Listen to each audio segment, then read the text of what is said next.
ওই কুত্তা বিড়াল, কোথায় রে তুই? তুই আমার রুমে এরকম অবস্থা করেছিস কিসের জন্য? তোকে বলেছি না আমার রুমে ঢুকবি না? তাহলে তুই আমার সব জামা কাপড় এভাবে ভিজে রাখছিস কিসের জন্য? আমার জামা কাপড় শুকিয়ে এনে দে, আমিও তোর রুম গুছিয়ে দিব। কুত্তা, তোর জামা কাপড় ভিজিয়ে রেখেছি বেশ করেছি। তুই যে গতকালকে আমার চুল ধরে টান দিয়েছিলি তার প্রতিশোধ নিয়েছি। তার জন্য তো তুই আমার চুল ধরে টানতে পারতিস, কিন্তু এভাবে আমার জামা কাপড় ভিজিয়ে রেখেছিস কিসের জন্য? আমি এখন কি পরবো? কি আর পরবি, এখন আন্ডার পরেই থাক। আন্ডার পরে হনুমানের মতন ঘরে বসে থাক, বাহিরে যাওয়া লাগবে না আজকে। হিহি। আচ্ছা, তাহলে এই কথা, ওইখানে দাঁড়িয়ে থাকবি, এক পা নড়বি না। যদি কলিজায় সাহস থাকে তাহলে যেভাবে দাঁড়িয়ে আছিস সেইভাবে দাঁড়িয়ে থাক। আমাকে কি তোর পাগলি মনে হয় যে আমি তোর কথা শুনবো? আর তোর কথা শুনলে আমি ঠিক থাকতে পারবো? এখানে দাঁড়িয়ে থাকতে পারবো? শালা হনুমান কথাকার। জাফট, আমি গেলাম, তুই থাক এইভাবে। পালিয়ে যাবি কোথায়? এখন না হয় আমি বিপদে পড়েছি, রুমের বাইরে যাইতে পারতেছি না, ভেবে দেখ তোর কি অবস্থা করবো এরপর আমি। তুই আমার কোনো কিছুই করতে পারবি না, এটা আমি ভালো করেই জানি, কারণ এখন আমি আন্টির সাথে থাকবো আর তুই আমার কিছুই করতে পারবি না। তুই কিন্তু এটা একদম ভালো কাজ করলি না, ভেবে দেখ তোর কি করব। যদি ভালো চাস তাহলে আমার কাপড় শুকিয়ে এনে দে। আমি এনে দিতে পারবো না, তুই আন্ডার পরে ছাদে যা, ছাদে গিয়ে নিজের কাপড় নিজেই শুকিয়ে নিয়ে আয়। তোকে দেখতে হেভি জোস লাগছে। কুত্তি কোথাকার, এর প্রতিশোধ আমি নেব আজকে রাতেই। দেখ তোর কি অবস্থা করি, শুধু আমার বিপদ থেকে উদ্ধার হতে দে। তুই আমার কচু করবি সেটা আমি ভালো করেই জানি, ভিতর ডিম কথাকার। রাতে বাহিরে যাইতে পারে না, সে নাকি রাতে আমার রুমে যাবে, ভাবতে হাস্যকর মনে হয়। তারপর মাইন ভাইয়াকে কোনো কিছু বলার সুযোগ না দিয়ে মাইন ভাইয়ের রুম থেকে হাসতে হাসতে বেরিয়ে চলে আসলাম।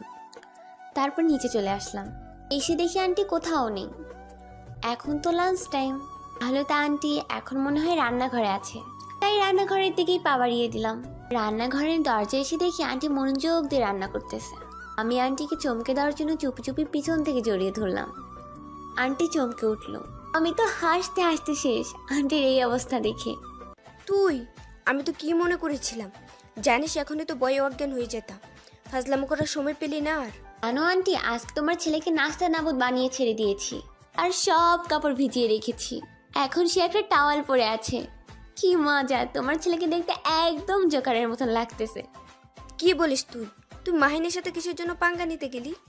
আর তুই এসেছিস থেকে যেটা শুরু হয়েছে তোদের দুজনে টম এন্ড জেরির মতো, এখন তুই যেটা করেছিস মাহিন তো এর প্রতিশোধ নিবি। তোমার ছেলেকে আমি ভালো করেই চিনি, ভীতু কথাকার। সে আমার কিচ্ছু করতে পারবে না, আমাকে নিয়ে তোমার টেনশন করতে হবে না। দেখো আমি তোমার ছেলেকে কি বানিয়ে ছেড়ে দেই। দেখ, যা করার ভেবেচিন্তে করিস, পরে যদি মাহিন উল্টো প্রতিশোধ নেয় তখন কিন্তু আমাকে বিচার দিতে পারবি না, বলে দিলাম।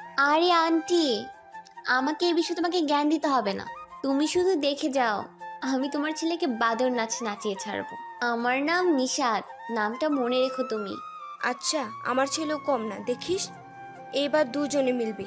ঝগড়াটা দেখে মজা পাবো তোদের দুজনের, আমি দেখার জন্য প্রস্তুত। এখন টম আর জেরির কার্টুন দেখতে হবে না, তোদের দুজনের কাহিনী দেখলেই আমি এমনিতেই হাসতে হাসতে শেষ হয়ে যাব। এখন থেকে টিভির রিমোট আর হাতে নেব না, তোদের কাহিনীটাই দেখব। আম্মু আমার কাপড়গুলো ছাদে দিয়ে আসো তো। এ কি হাল হয়েছে তোর? এই অবস্থা হলো কি করে তোর? এটা কি পরে আছিস তুই? লজ্জা করে না? আমি কি করব তোমার একমাত্র ভাতিজি, আজকে এই ঘটনার কারণ, তাকে যে আমি কি করব? তুমি কিন্তু এর মাঝে কোনো কথা বলতে পারবে না, বলে দিলাম এক্ষুনি।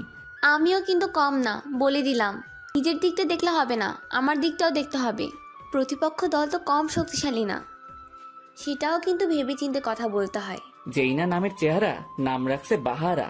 কথার পটর পটর, শুনলে মনে হয় বডি বিল্ডার, কিন্তু বাস্তবে দেখলে একদম চিকার মতো দেখতে লাগে।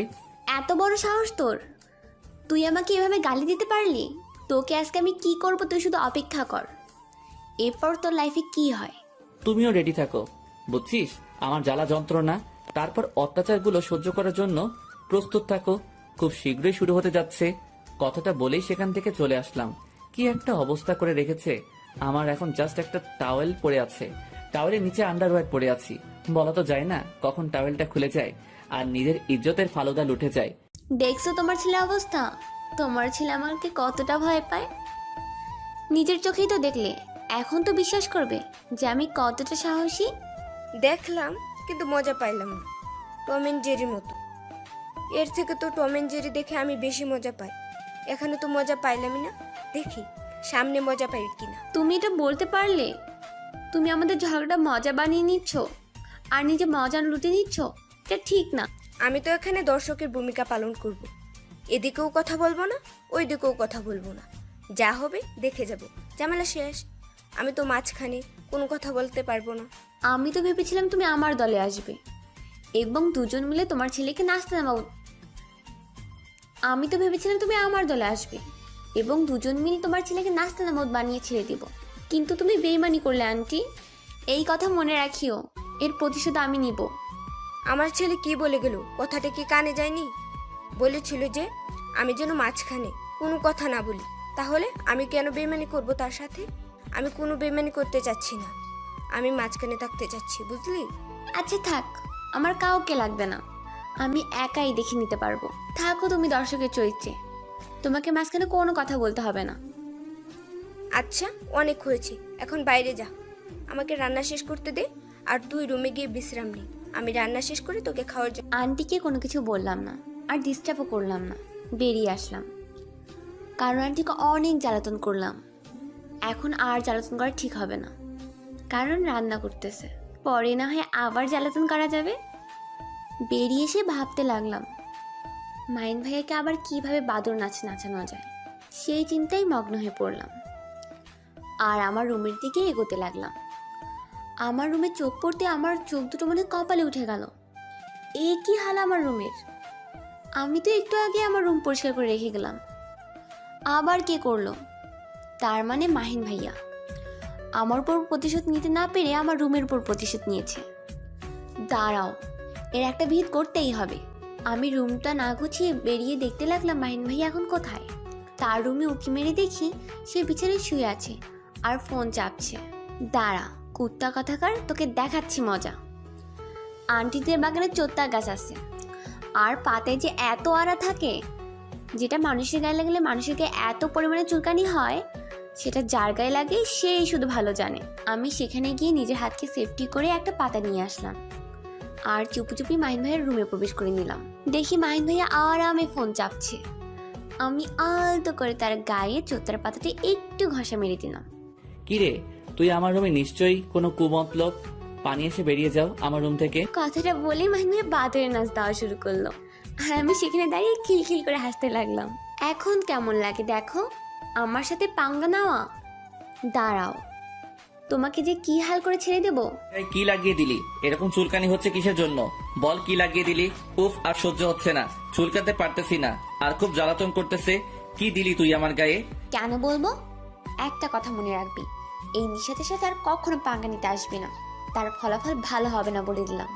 প্লিজ বল, আমার খুব জ্বালাতন হচ্ছে, কষ্ট লাগতেছে প্রচুর, আর চুলকাতে পারতেছি না, হাতে ব্যথা হয়ে গেছে। কি লাগিয়ে দিয়েছিস বল? আমি এখন এখান থেকে চলে যাচ্ছি, তোর উপকরণ তুই খুঁজে নে, তারপর সুস্থ হয়ে ঠান্ডা হয়ে থাক, আর আমার সাথে পাঙ্গা নিতে আসবে না বলে দিলাম। কথাটা বলে সেখান থেকে চলে আসলাম। মাইন ভাইয়ের রুম থেকে বেরিয়ে তো আমার চোখ কপালে উঠলো, সামনে দাঁড়িয়ে থাকা আমার হবু স্বামীকে দেখে। তুমি পচা, আমার সাথে তুমি কথা বলবে না। তুমি এখানে এসেছো আমাকে একবারের জন্য জানানি কিসের জন্য? তোমার সাহস কত বড়, স্বামীকে না জেনে যেখানে সেখানে চলে যাও। আমার ভুল হয়ে গেছে, এবারের মতন আমাকে মাফ করে দাও, আর কখনো তোমার সাথে এরকম করব না।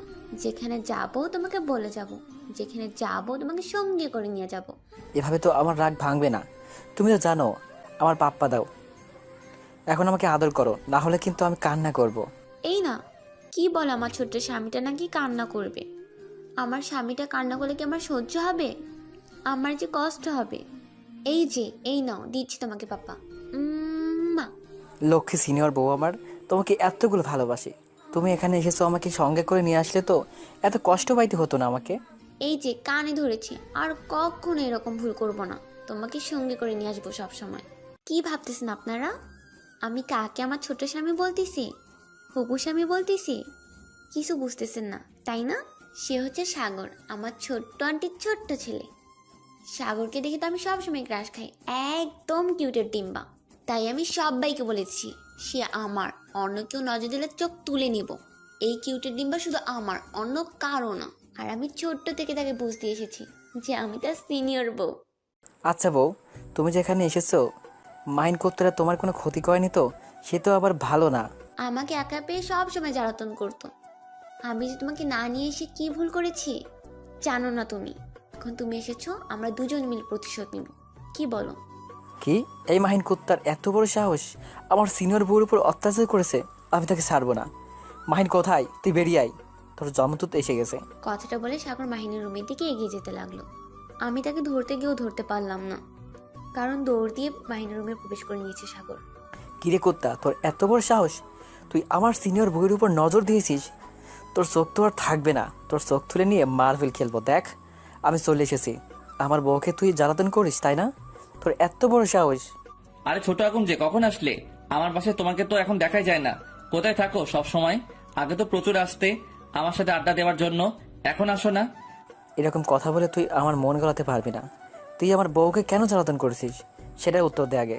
আমি এসেছি তোকে সম্মান দেখাতে, কিন্তু তুই আমার বউয়ের সাথে যেটা করেছিস, এখন তোকে সম্মান তো দূরের কথা, তোকে যে আমি কি করব। আর কি আজব কথাবার্তা বলতেছিস? আমি তোর বউকে কেন জ্বালাতন করতে যাব? দেখ তোর বউ আমার কি অবস্থা করে রেখেছে, আমার সব কাপড় ভিজিয়ে রেখেছে। তুই যদি আমার বউকে জ্বালাতন না করতি তাহলে আমার বউ তো কখনো এরকম কাজ করতো না। হয়েছে আমার হবু স্বামীটা, আর ওনার উপর এত রাগ দেখাতে হবে না, তাহলে তো উনি আবার কান্না করবে। এখন চলো তো, আমি তোমাকে আদর করি, আসো। আজকে তুই আমার বউয়ের জন্য বেঁচে গেলি। যদি আমার বউ এখন এখানে এসে আমাকে এই কথা না বলতো তাহলে আমি যে তোর কি করতাম। দেখ নিশা, তুই সাগরকে যেটা বুঝিয়েছিস, সাগর সেটাই বলেছে। এর ফলাফল ভালো হবে না, খুব খারাপ হবে তোর সাথে। আমি তোকে ভয় পাই না, শুনেছিস?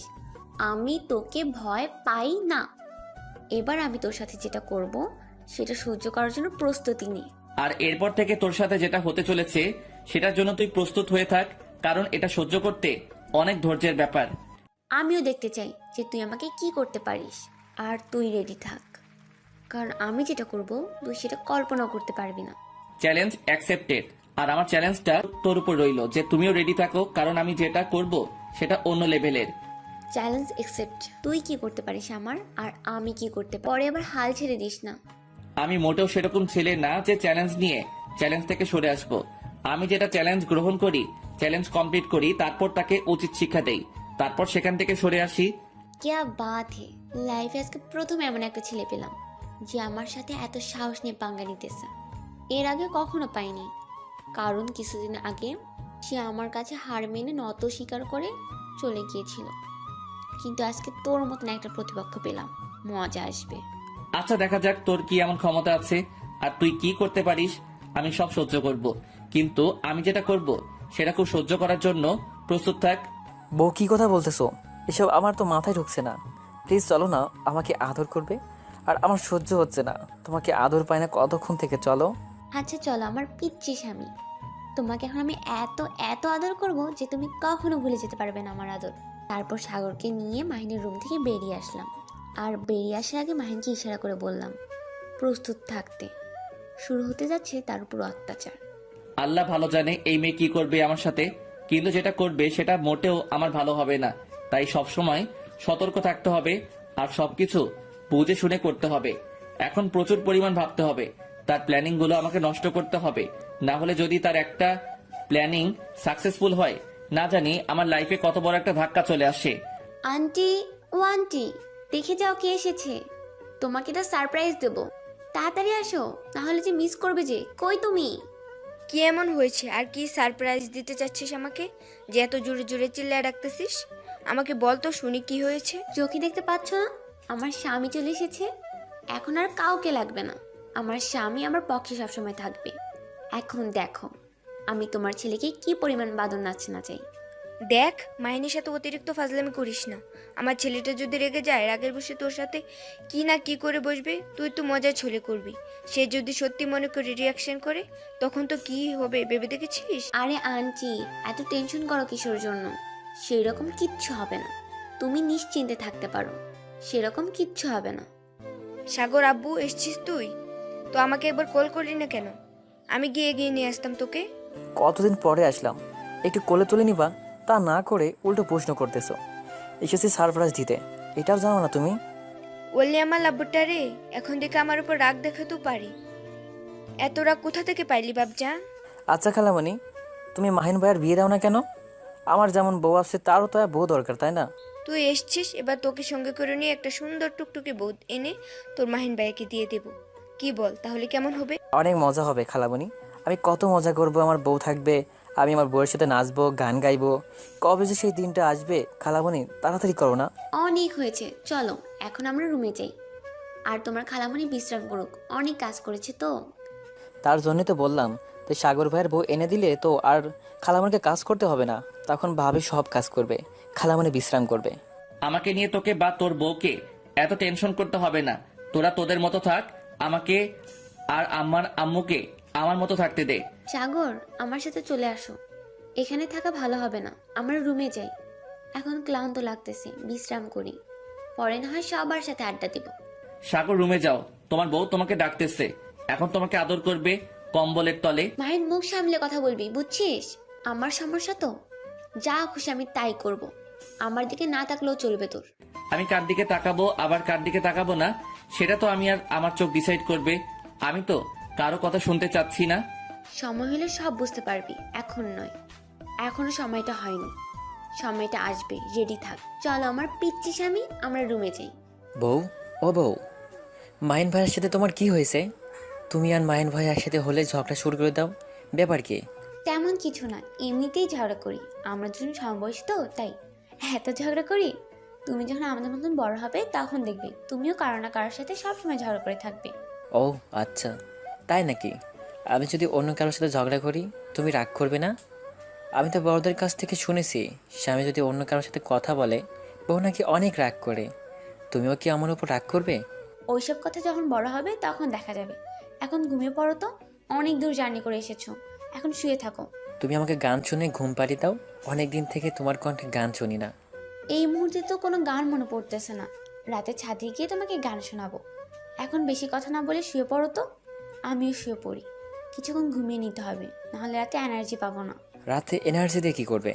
রাতে খাওয়া দাওয়া করে আবার ঘুমিয়ে পড়বো। রাতে তুমি শক্তি ম্যানেজ করে কি করবে শুনি? এত কথা বলতে নেই, যখন তুমি আমাদের মতন বড় হবে সব কিছু বুঝতে পারবে। এখন শুয়ে পড়ো তো ছোট বাচ্চা। তুমি পচা, তুমি আমাকে একটুও ভালোবাসো না। এখন আমি প্রমাণ পাচ্ছি তুমি আমাকে সহ্য করতে পারো না। তাহলে কেন আমাকে ভালোবাসা শেখালে? আরে রাগ করো কেন তুমি আমার উপর?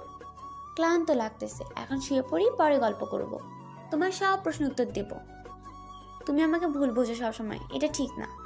আচ্ছা, আমার লক্ষ্মী বউ, এই যে আমি শুয়ে পড়লাম, এখন ঘুমিয়ে পড়বো। তোমার সাথে পরে আড্ডা দিব। তুমিও শুয়ে ঘুমিয়ে পড়ো, ক্লান্ত লাগছে তোমাকে। মাহিন, এটা কিরকম ব্যবহার? তারা আমাদের বাসার অতিথি, তাদের সাথে এরকম ব্যবহার করে কি আমাদের ঠিক? তোমার ভাতিজি যে এতই ভালো যেটা বলে শেষ করা যাবে না, তাই তার কথা বাদ দাও, অন্য কথা বলো। কিসের জন্য বাদ দিব বল? মানুষকে এরকম করে অসম্মান করার অধিকার আমাদের নেই। বিশেষ করে তারা আমার বোনের ছেলে এবং ভাইয়ের মেয়ে, অন্য কেউ তো না, তাই না?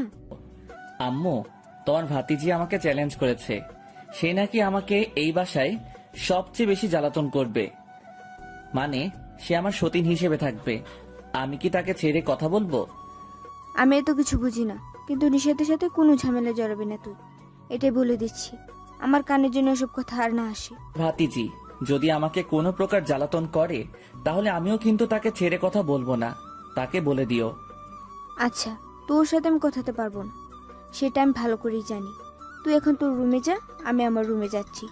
সন্ধ্যায় সবার সাথে আড্ডা হবে, এখন রেস্ট কর গিয়ে। আচ্ছা যাও, তোমাকে দেখে অনেক ক্লান্ত লাগতেছে, তুমি গিয়ে রেস্ট করো। আমি একটু বাইরে থেকে ঘুরে আসতেছি, এসে তোমার সাথে কথা বলবো। এখন বাইরে যেতে হবে না, রুমে গিয়ে শুয়ে থাক। যাবো আর আসবো, ফ্রেন্ডরা ফোন দিতেছে না, গেলে তারা আবার মন খারাপ করবে। বেশিক্ষণ লেট করব না, চলে আসবো তাড়াতাড়ি। আচ্ছা যা, তাহলে খুব তাড়াতাড়ি ফিরে আসিস, সন্ধ্যা হওয়ার আগে।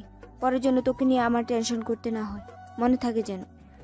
তারপর আম্মুকে আর কোনো কিছু না বলে বেরিয়ে পড়লাম বাসা থেকে।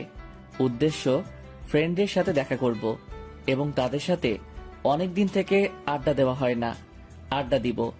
এবং সেখানে পৌঁছে গেলাম। বেশ কিছুক্ষণ আড্ডা দিতে দিতে সন্ধ্যা ঘনিয়ে আসলো, তাই তাদের কাছ থেকে বিদায় নিয়ে বাসার উদ্দেশ্যে রওনা দিলাম। আজ মনটা অনেক হালকা হয়ে গেল সবার সাথে আড্ডা দিয়ে। অনেকক্ষণ পর ঘুম ভেঙে গেল। ঘুম ভাঙার পর দেখি পিচিটা এখনো ঘুমিয়ে আছে, তাই আমি বসে পড়লাম। বিছানায় বসে ভাবতে লাগলাম, ভাইন ভাইয়াকে আজকে কিভাবে জ্বালাতন করা যায়। তাকে যদি আজকে একটা ডোজ না দিই তাহলে তো সে আমাকে ভয় পাবে না, সে ভাববে আমি দুর্বল। একটা না একটা ব্যবস্থা তো নিতেই হবে। এখন প্ল্যানটা করতে হবে, থেকে কি করতে হবে, কিভাবে আজকে তাকে সাহায্য করা যায়। আজ তাকে প্রথম ধাপের ডোজ দেব, কালকে থেকেই শুরু হবে আসল খেলা। কি করা যায়, কি করা যায়, পেয়েছি। আজকে আমি তাকে মরিচের গুঁড়া শরবত খাইয়ে দিব। এখন প্ল্যান মোতাবেক কাজ করতে হবে, এখানে বসে থাকলে চলবে না, আমাকে আমার কাজে লাগিয়ে থাকতে হবে। তাই বাথরুমে গিয়ে হালকা ফ্রেশ হয়ে নিচে চলে আসলাম। এসে আন্টির রুমে উঁকি মেরে দেখলাম আন্টি এখনো শুয়ে আছে। এটাই সুযোগ, এই সুযোগে আমার কাশিটা নিতে হবে।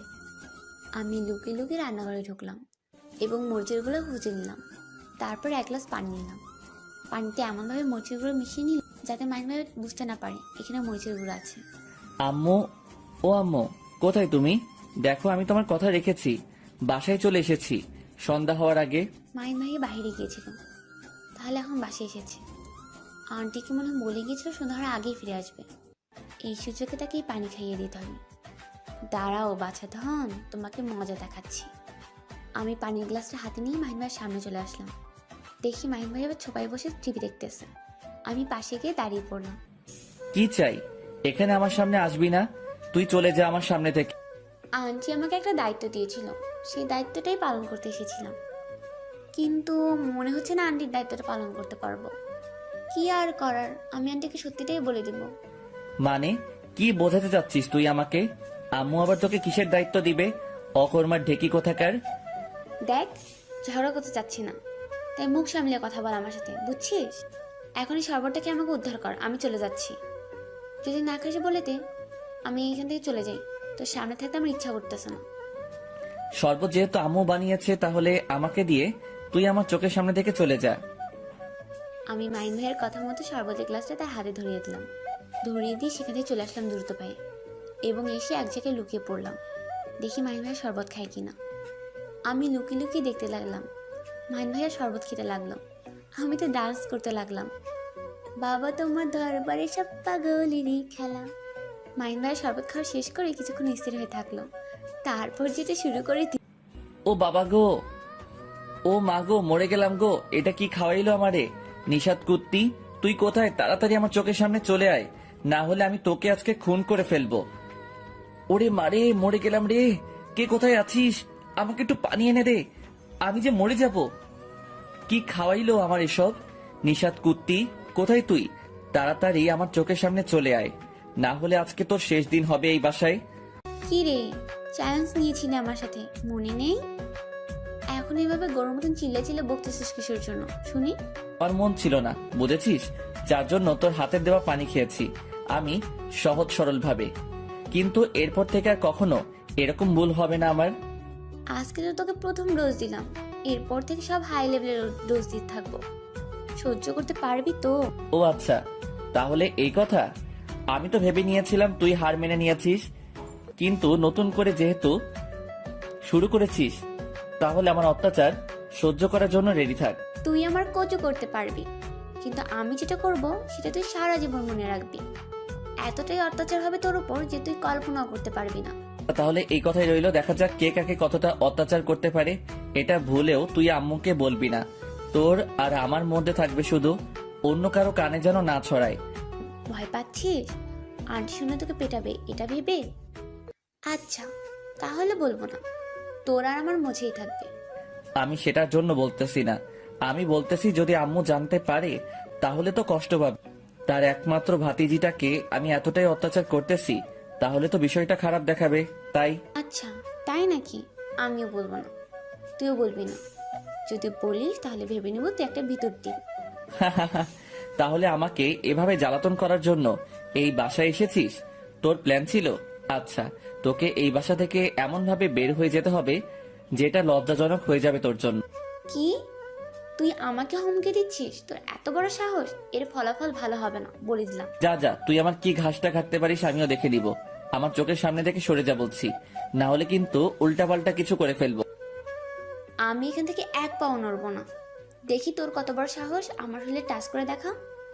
আমাকে চ্যালেঞ্জ করিস না, ফলাফল ভালো হবে না, খুব খারাপ হবে আর লজ্জাজনক হয়ে দাঁড়াবে। তোর সাথে তো বকবক করার সময় নেই আমার, বুঝেছিস? চলে যা আমার চোখের সামনে থেকে। আমি কি বলছি, তুই আমার চোখের সামনে থেকে চলে যা। তুই আমাকে হুমকি দিচ্ছিস? তোর সাথে কথা বলে আমার ভুল হয়ে গেছে। তোকে তো পদে পদে উচিত শিখে দিয়ে বুঝিয়ে দিতে হবে যে এই নিষেধ কি জিনিস। তোর সাথে কথা বলে কাজ হবে না, কাজে দেখিয়ে দিতে হবে। আচ্ছা যা, আমিও তোর সাথে আর কোনো কথা বলতেছি না। এখন যেটা করব সেটা দেখিয়ে দিব। আমার জানা আছে তুই আমার কিচ্ছু করতে পারবি না, সেটা আমি ভালো করেই জানি। এখন আমি এখান থেকে চলে যাচ্ছি, তুই রেডি থাক। কথাটা বলে সেখান থেকে আমি চলে আসলাম। মাইন ভাইয়া কিছু বলতে ধরেছিল, কিন্তু সেটা বলার সুযোগ পেল না। তার আগে আমি সেখান থেকে চলে আসলাম। এবার রাতে যেটা করব সেটা চিন্তা করতে হবে। রাতে তার সাথে কি করব। আমার ঘুম ভেঙে গেল। আশেপাশে তাকিয়ে দেখি আমার সিনিয়র বউ কোথাও নেই। আমার সিনিয়র বউ আমাকে এভাবে একা রেখে কোথায় চলে গিয়েছে। তাকে উচিত শিক্ষা দিতে হবে, না হলে সে ঠিক হবে না। তাই বিছানা থেকে নেমে আন্টির রুমে যেতে লাগলাম। আন্টির রুমে যেতে পারে, মাইন ভাইয়ের সাথে ঝগড়া হয়েছে, তাই ওইখানে যাবে না আমি ভালো করেই জানি। আমি আন্টির রুমে প্রবেশ করে দেখি আন্টি বসে কি যেন করতেছে। আন্টি, ও আন্টি, আমার সিনিয়র বউ এখানে এসেছিল, তুমি দেখেছো তাকে? না তো আমার পিচ্ছি জামাই বাবাজি, এখানে তোমার বউ আসেনি। দেখো বাসায় কোথায় আছে, খুঁজে নাও। কি বলো, কোথায় গেল তাহলে? আমি তো তাকে রুমে পেলাম না। মাইন ভাইয়ের সাথে ঝগড়া করেছে, তাই সেখানে তো যাবে না, অনেক জেদি। কিন্তু তোমার রুমে আসেনি, তাহলে গেল কোথায়? এত টেনশন করিস না, চলে আসবে। হয়তো জরুরি কাজে বাইরে গিয়েছে, তুই ঘুমিয়েছিলি তাই তো কেউ কিছু বলেনি। সেটাও ঠিক, কিন্তু এই সন্ধ্যাবেলায় কোথায় যাবে? সেটা তো একটা টেনশনের ব্যাপার, তাই না? আমার বউ হারিয়ে গেছে আর তুমি এখানে নিশ্চিন্তে বসে আছো, একটু খুঁজে দিবে, দাও না। বাইরে কথা শোনা যাচ্ছে, বাইরে গিয়ে দেখ তো আছে কিনা, তারপর না হয় তারপর আন্টির রুম থেকে বের হয়ে দেখি আমার সিনিয়র বউ মাইন ভাইয়ের ওইখানে থেকে চলে আসতেছে। মাইন ভাইয়া তার রুমে চলে যাচ্ছে, আর আমার সিনিয়র বউ আমার রুমে চলে আসছে। ব্যাপারটা বুঝলাম না, তারা কি একে অন্যের সাথে গল্প করতেছিল নাকি অন্য কিছু। বিষয়টা আমাকে জানতে হবে, তাদের মধ্যে কি চলতেছে সেটা আমাকে খুঁজে বের করতে হবে।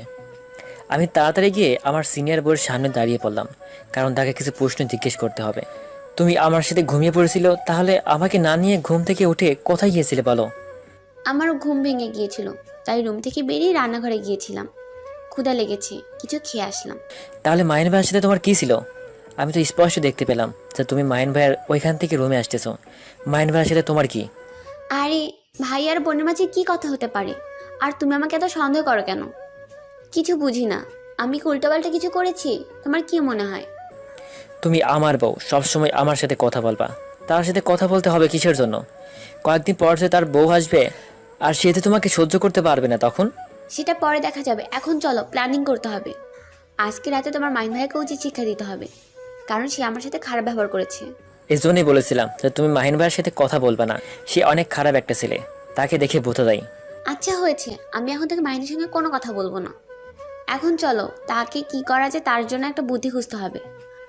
আজকে রাতে ঘুমাতে দেওয়া যাবে না, তাকে প্রচুর জ্বালাতন করতে হবে, যেন সে আমার সাথে আর কখনো পাঙ্গা নিতে না আসে। আচ্ছা চলো তাহলে দুজন মিলে একটা বুদ্ধি খুঁজে বের করে সেই অনুযায়ী মাহিন ভাইয়াকে আজকে চরম একটা শিক্ষা দিব, সে যেন আমার বউয়ের সাথে আর কখনো পাঙ্গা দিতে না আসে। তারপর পিচি সাগরকে সাথে করে নিয়ে রুমে চলে আসলাম। আমি তো আগে থেকেই ঠিক করে রেখেছি কি করব, তাও একটু ভাব দেখাতে হবে। সাগরের সামনে ভাব না দেখলে সে তো বুঝতে পারবে, তাই তার সামনে একটু ভাব নিলাম যে কি প্ল্যানিং করা যায়। তারপর রাত হয়ে আসলো, সবাই খাবার খেতে নিচে আসলাম। খাওয়া দাওয়া শেষ করে আমি মাহিন ভাইকে ইশারাতে বুঝিয়ে দিলাম আজকে তার অবস্থা করুণ হতে চলেছে। সে আমার ইশারাটা বুঝতে পারেনি অবশ্য, বুঝতে পারলে আমার সব প্ল্যান ভেস্তে যেত। রুমে চলে আসলাম, যে সব দিয়ে মাহিন ভাইকে জব্দ করবো সব কিছু গুছিয়ে নিতে লাগলাম। তারপর পিচ্চিকে বললাম আজকে আমার খুব ক্লান্ত লাগতেছে, আজকে আর কোনো মিশন হবে না, কারণ পিচ্চিকে সাথে নিলে আমার ঝামেলা হবে। পিচ্চি কোনো কিছু না বলে চুপচাপ জড়িয়ে ধরে শুয়ে পড়লো। আমিও তাকে ঘুম পাড়ানোর জন্য তাকে জড়িয়ে ধরলাম, এবং শেষমেশ 1 ঘন্টা পরে সে ঘুমিয়ে পড়লো, কারণ আমার সাথে গল্প করতেছিল। আমিও গল্প করতেছিলাম, তাকে বুঝতে দেইনি যে আমি আজকে মিশনে যাব। তাকে ঘুম পাড়িয়ে দিয়ে আমি রুম থেকে চুপি চুপি বেরিয়ে আসলাম, মাহিন ভাইয়ের রুমের দিকে যেতে লাগলাম। আজকে আমার কেন জানি মনে হচ্ছে নিশাত আমার সাথে কোনো কিছু করবে। আমাকে সাবধানে থাকতে হবে। আজকে রাতটা অন্তত দেখি তার প্ল্যানিংটা কি রকম হয়, আর সে আমাকে সর্বোচ্চ কি রকম শাস্তি দিতে পারে। তাই আমি না ঘুমিয়ে রুমের লাইটটা বন্ধ করে দিয়ে বাথরুমে গিয়ে বসে পড়লাম। আপনারা আবার ভাবতেছেন যে আমি বাথরুমে কোথায় বসে পড়লাম। আরে মিয়ারা, আমি বাথরুমে চেয়ার নিয়ে এসেছি, চেয়ারের উপরে বসে আছি এখন। অন্য কিছু ভাববেন না আবার। উফ রে, শালার মশা আজকে আমাকে শেষ করলো রে, কি যে করি। এই আপদটা যে কবে বিদায় হবে আমার বাসা থেকে, আর আমি কবে যে মুক্তি পাবো, খুব টেনশনে আছি রে ভাই। এখন আমার কি করা উচিত বলেন তো আপনারা? হঠাৎ করে কারো পায়ের শব্দ পেলাম। এটা অন্য কেউ হতে পারে না, নিশ্চয়ই নিশাত। এখন দেখতে হবে সে কি করে। তাই আমি বাথরুমের দরজাটা একটু ফাঁক করে চোখ দুটো বের করে দিলাম, দেখি সে আমার রুমে এসে কি করে। আমি চুপি চুপি মাহিন ভাইয়ের রুমে ঢুকলাম এবং তার বিছানার উপর গিয়ে আমার জব্দ করা জিনিসগুলো ছেড়ে দিলাম, কিন্তু কোনো রিয়াকশন পাচ্ছি না। কিসের জন্য এতক্ষণ হয়ে গেল তাও? হঠাৎ করে আমি অনুভব করতে লাগলাম পিছন থেকে কেউ আমার গলায় হাত দিচ্ছে। ভয় পেয়ে তাড়াহুড়ো করে পিছন ফিরে তাকালাম। তাকে ভূতের মতন কাউকে দেখে সঙ্গে সঙ্গে অজ্ঞান হয়ে গেলাম। যখন আমার জ্ঞান ফিরল তখন দেখি মাহিন ভাই আমার উপরে। আমি নিজেও বিশ্বাস করতে পারছি না যে মাহিন ভাই কী করে আমার প্ল্যানিংটা বুঝতে পারলো, আর সে আমাকে এভাবে ভয় দেখাবে আমি কখনোই বুঝতে পারিনি। এখন বুঝতে পারবি যে আমি তোর সাথে কি করব। খুব তো বকবক করেছিলি, আমি তোর কিছু করতে পারবো না, তাই না? এবার দেখ। দেখ, উল্টাপাল্টা কোনো কিছু করবি না, পুরুষত্ব দেখাবি না। আমাকে বুঝেছিস? তাহলে কিন্তু বাবা হওয়ার স্বপ্ন স্বপ্নই থেকে যাবে, কখন বাবা হতে পারবি না বলে দিলাম। ওরে বাবারে, কি ভয় দেখাচ্ছে আমাকে। সে এখন আমার ফাঁদে বন্দি, তাও তার গলার জ্বর কমে না। তুই পুরুষত্ব দেখাবি আর আমি কিছু করব না, এটা কখনো ভাবিস না। আমিও কিন্তু রিয়াকশন নিব। আচ্ছা তাহলে এই কথা। দেখ আমি কি করি তোর সাথে। তুই কল্পনা করতে পারবি না যে আমি তোর সাথে এইটা করব। আর তুই আমার পুরুষত্ব নিয়ে কথা বলেছিস, না পারলে আমাকে আটকে দেখা। দেখ, এরকম কোনো কিছু করবি না আমার সাথে, ভালো হবে না বলে দিচ্ছি। আমাকে একা পেয়ে তুই এসব করতে পারিস না। আমি কি করতে পারি আর কি করতে না পারি সেটা আমি ঠিক করব, বুঝছিস? এখন তোর সাথে যেটা করব সেটা মেনে নেওয়ার জন্য প্রস্তুত হ। ভালো হবে না বলে দিচ্ছি, আমাকে ছেড়ে দে। এরকম করবি না আমার সাথে তুই, আমাকে ছেড়ে দে, ভালো হবে না। এত তাড়াতাড়ি কিভাবে তোকে ছেড়ে দিতে পারি বল? এত সুযোগ পেয়েও কি কেউ কাউকে ছেড়ে দেয়? এর ফলাফল ভালো হবে না বলে দিচ্ছি। তুই যদি আমাকে এখন ব্যবহার করিস তাহলে কিন্তু আমি তোকে খুন করে ফেলবো। আমাকে চিনিস না তুই। দেখা যাবে তুই আমাকে কিভাবে খুন করতে পারিস। আর আমাকে হুমকি দিয়ে কিচ্ছু হবে না, কারণ এখন আমি তোকে ব্যবহার করবই। আমি আমার সর্বশক্তি দিয়ে মাহিন ভাইকে আমার উপর থেকে সরিয়ে দেওয়ার চেষ্টা করলাম, কিন্তু পারতিস না শেষ পর্যন্ত। আমার কৌশল তো আমাকে খাটিয়ে বের হয়ে আসতে হবে, সেটা যে প্রকারে হোক। তাই মাহিন ভাইয়ের মেন পয়েন্টে আমার পা দিয়ে আঘাত করলাম। সে আমাকে ছেড়ে দিয়ে লুটে পড়লো বিছানায়। আমি সেই সুযোগে বেরিয়ে পড়লাম। তার রুম থেকে বেরিয়ে তার রুমের দরজা বাইরে থেকে বন্ধ করে দিলাম, সেজন্য আমার পিছু ধাওয়া না করতে পারে। ওরে বাপরে, মরে গেলাম রে। এই মেয়ে কি রাক্ষসিনী? এক্ষুনি আমার প্রাণটা বেরিয়ে যেত। ভাগ্য ভালো সেইভাবে লাগেনি। যদি লাগতো তাহলে তো এখন আমাকে পরকালে চলে যেতে হতো।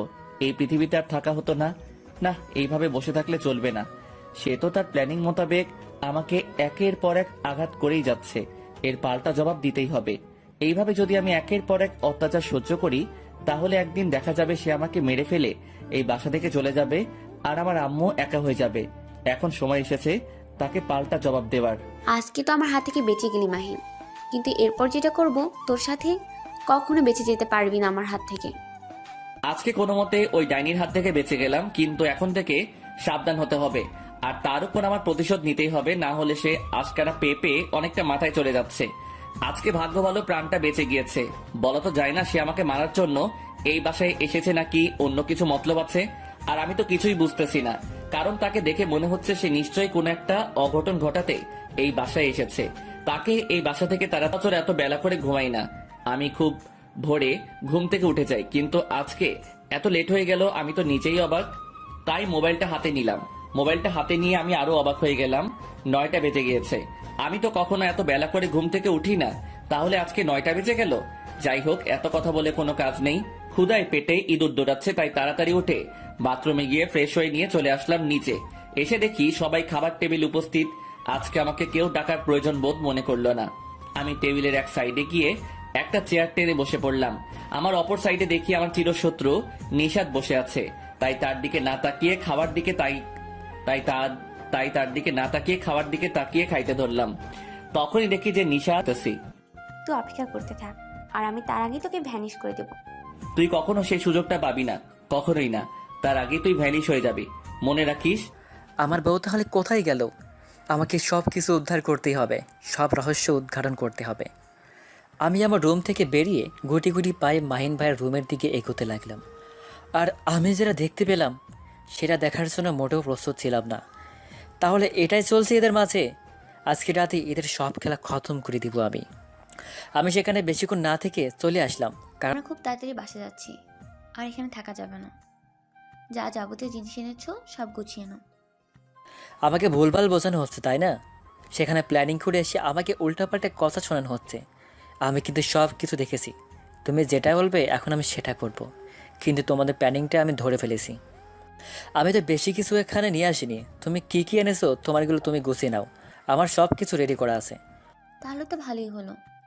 আমি তো ভাবলাম তোমার সব কিছু অগোছলাই থাকে, তাই অগ্রিম জানিয়ে দিলাম।